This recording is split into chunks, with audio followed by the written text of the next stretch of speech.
Mayong adlaw, katawhan sa Dios ug sa Archdiocese sa Osamis ug sa tanan diin ang mga tao naglantaw kanato og namati nining atong Sibya. Ako pong greetings, labi kay hapon na yung Pasko, dina sa mga anaa sa mga hilit-hilit, labi na gyud ang mga makililimos, bisan pa nining inyong kalisod, pero hinaot nga kamo nahatagan gyapon og kalipay. Merry Christmas ngadto sa mga makililimos, sa mga lugar diin sila nagkalisod-lisod. Bisan naa kamo sa kalisod, hinaot nga inyo gyapong nasinati ang diwa sa Pasko nga mao ang kalipay.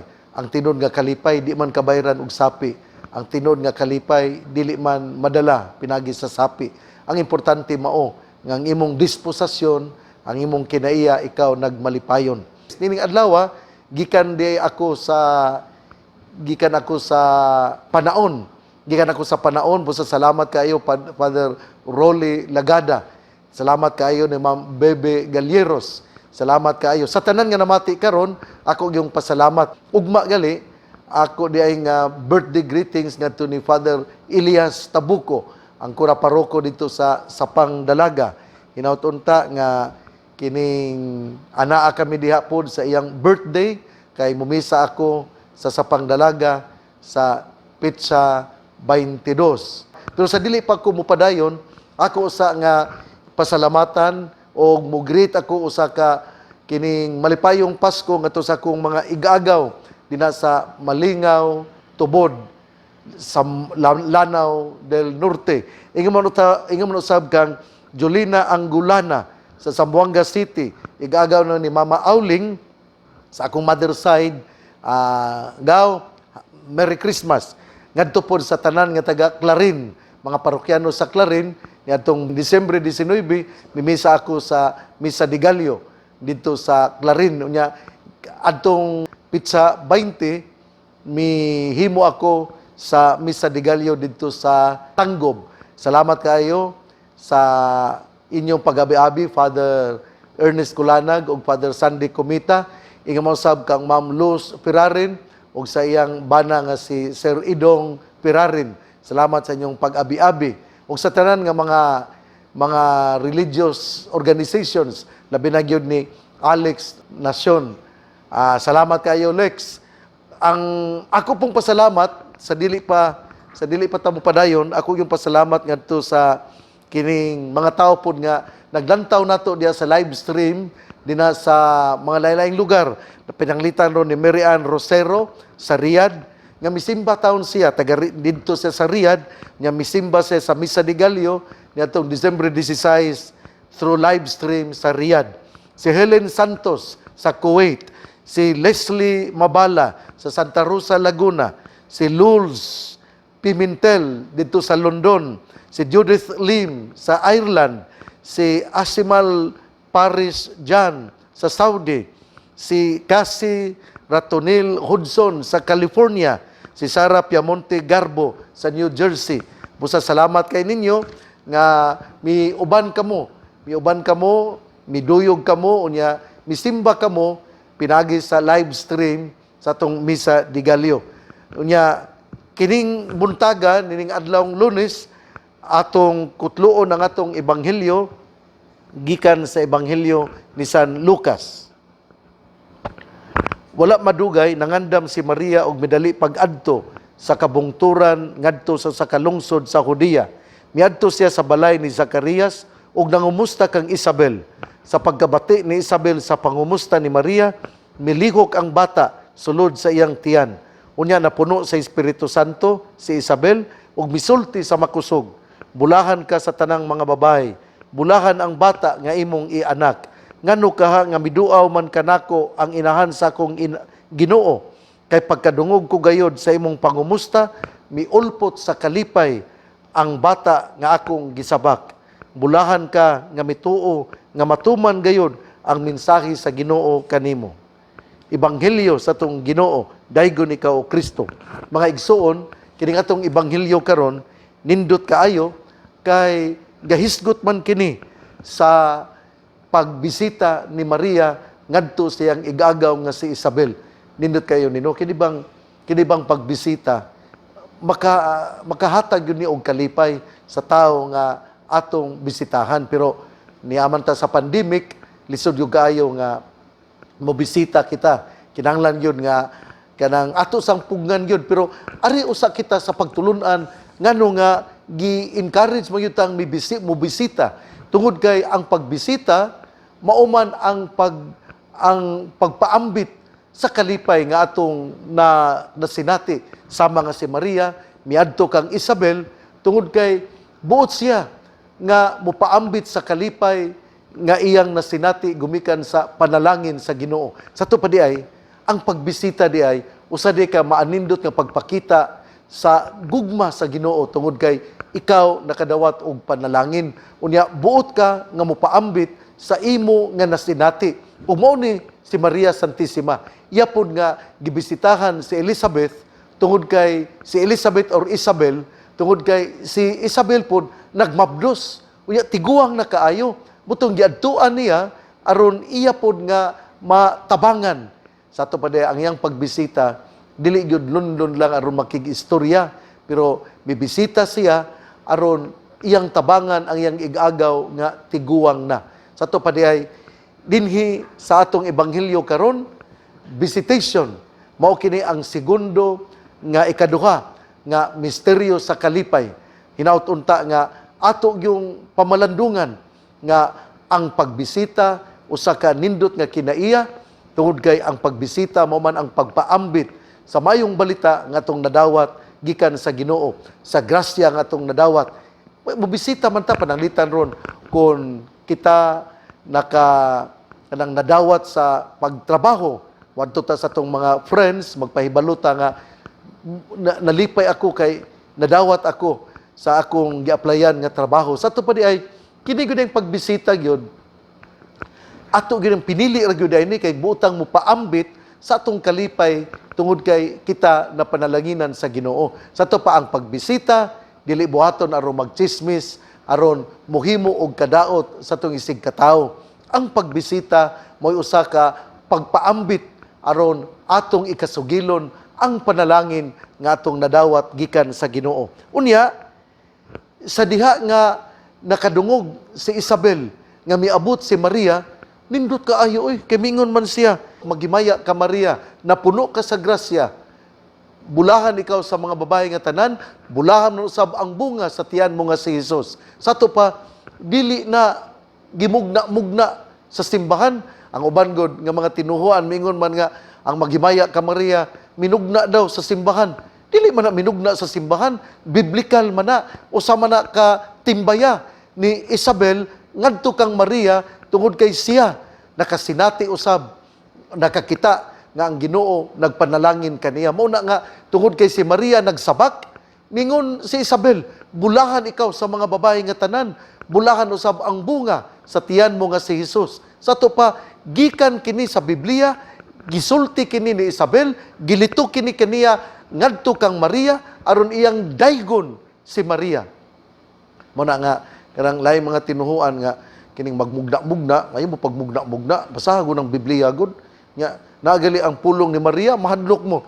Ang kanarabang tao nga mahadlok sa pulong nga Maria, munay tao nga kaabin ni Satanas. Kay kun kita dili mahadlok nga musulti sa pulong, kay si Mama Mary gud, inahan sa Dios gud. Nya masuko ninong ka ni Mama Mary. Imo na nung kalagutan ang inahan ni Jesus. Na kung ikaw kuno ang Ginoo, ikaw kuno si Jesus, malipay ka ang imong mama yama-yamaan, malipay ka ang imong mama yubiton, malipay ka ang imong mama pasakitan og sulti. Dili mo na nga ayaw mo pagpasakit og sulti ni Mama Mary. O ari ta sa ebanghelyo kay tingali na malayo ta sa ebanghelyo. Sa to pa si Maria mibisita sa kang Isabel kay buot niya nga ipaambit ang iyang kalipay tungod kay siya nagmabdos tungod sa Espiritu Santo. Ug tungod kay nakaila usab si Isabel nga nagmabdos si Maria, tinukmod sa Espiritu Santo. Dini ba si Ebanghelyo miingon ba? Unya napuno sa Espiritu Santo si Isabel. Sa to pa dili gyud kini tawhanon nga pagsulti ni Isabel, kun dili tinukmod sa Espiritu Santo, militog siya mingon, bulahan ikaw sa mga babae nga tanan, bulahan man usab ang bunga sa tiyan mo nga si Jesus. It was the Holy Spirit who guided Elizabeth to utter those words. Mao na nga, dili ka na minugna ni Isabel. Gihatag ka to sa Espiritu Santo, aron iyang malitok ang pagdaig alang kang Maria.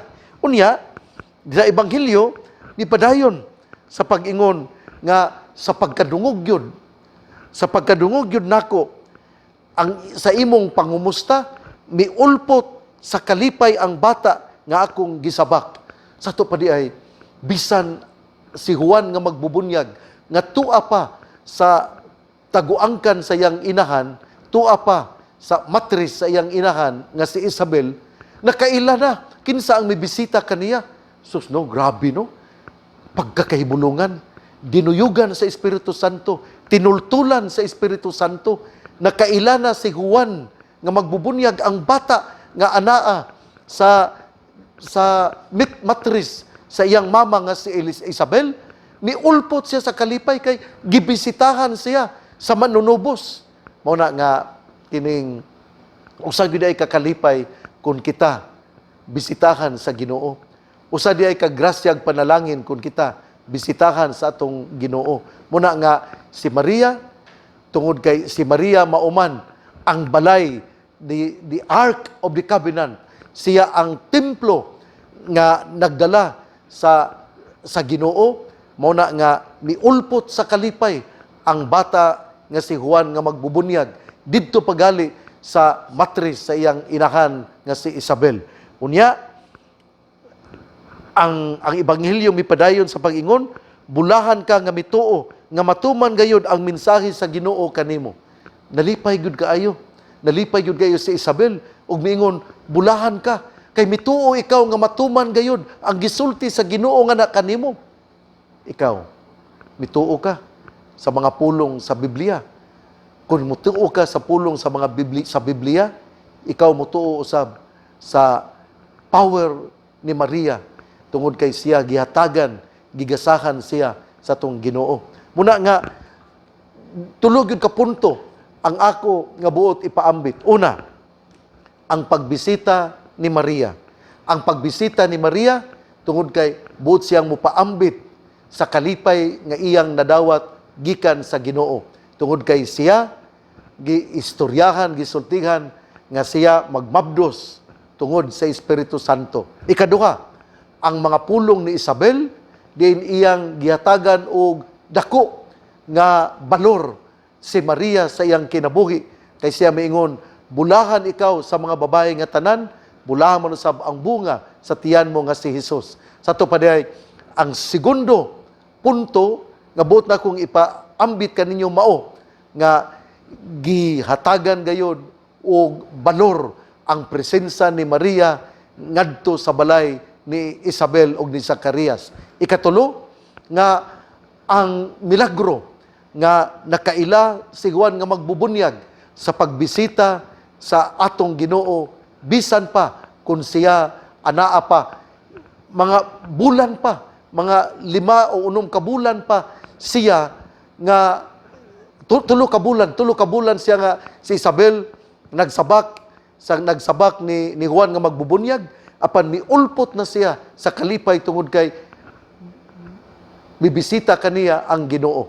Sa to pa, tulo ka punto ha, pagbisita ni Maria, nga gadala sa mayong balita. Ikaduha, ang pag-ila ni Santa Isabel, din iyang gihatagan og balor ang pagkababae ni Maria. Ikatulo, nga usa ka milagro ang bata nga si Juan, tungod kay nakaila siya sa bibisita kaniya. Igsuon, ang mayong balita nga mo ang pulong ni Jesus, ang ayang pamation, pamalandungan, ug paningkamutan nga mapuy-an. Bulahan ang tao nga namati sa pulong sa Ginoo. Sama siya sa kahoy nga gitanom, daplin sa usa ka sapa, kansang dahon dili gayud malaya. Tempo sa timbunga, siya mamunga. Igsuon, ugma na usab. Ako gyung hangyo ha, sa tanan nga mosimba sa simbang gabi, sa kining anticipated mass sa Misa de Gallo, kay ang Misa de Gallo sa kadlawon man na, ang musimba sa simbang gabi ug misa di Gallo, kinahanglan doon na gyud kay face mask, unya doon na kay face shield, unya manghunaw kag yung alcohol, unya mag-maintain yung ka og proper distancing. Doon ay mga report nga wala kay ni nato ma-observe busa ako yung pahimangno nga mupadayon gyud ta pag-observe sa health protocols. Salamat kaayo sa ato nga mga gisaligan nga mo-maintain sa health protocols sa atong mga kapulisan nga maugyoy nangulo aron ang proper distancing may tabo gayud. Salamat usab sa uban nato nga mga nurses nga ana usab mitambayayong sa ato nga pagpahimo sa health protocols. Labi na gyud akong pasalamat sa atong mga kining mga batan-on nga maoy mga usherates o mga ushers aron mapahigayon yun ang health protocols. Busa ako kita mong awhagon ha, wala gyud ta magpabaya. We have to observe the health protocols, proper distancing, proper wearing of masks, and also wearing of face shields, unya ang panghunaw og alcohol. Ang pangaliya sa mahal nga Birhen Maria, nga gisangpit sa mga misa-misnon nga Birhen sa kuta, atong pakatawhon ang atong Ginoo. Inig Disyembre 25, mao ang Pasko sa pagkatao, atong pakatawhon dinha sa tong tagsa-tagsa kakasing-kasing ang pagka maluluyon, pagka masinabuton, pagka mapasayloon. Ang diwa sa Pasko mao nga kun ato kining mahuptan, magpuyo gyud kita sa kalinaw. Muna nga huptan nato dili kay atong kining atong panganduyon si Santa Claus nga moabot sa atong kinabuhi. Dili si Hesus atong pakatawhon sa atong tagsa-tagsa kakasing-kasing. Dili sa Santa Claus kay ang pagkatao ni Hesus sa atong tagsa-tagsa kakasing-kasing maoy pagmugna usab sa kinabuhi nga anaa sa kalinaw, pagka mapasayloon, pagka masinabuton o pagka manggihatagon. Merry Christmas natong tanan. Ang Ginoo magapanalangin kanato sa ngalan samahan sa Anak ug sa Espiritu Santo. Amen.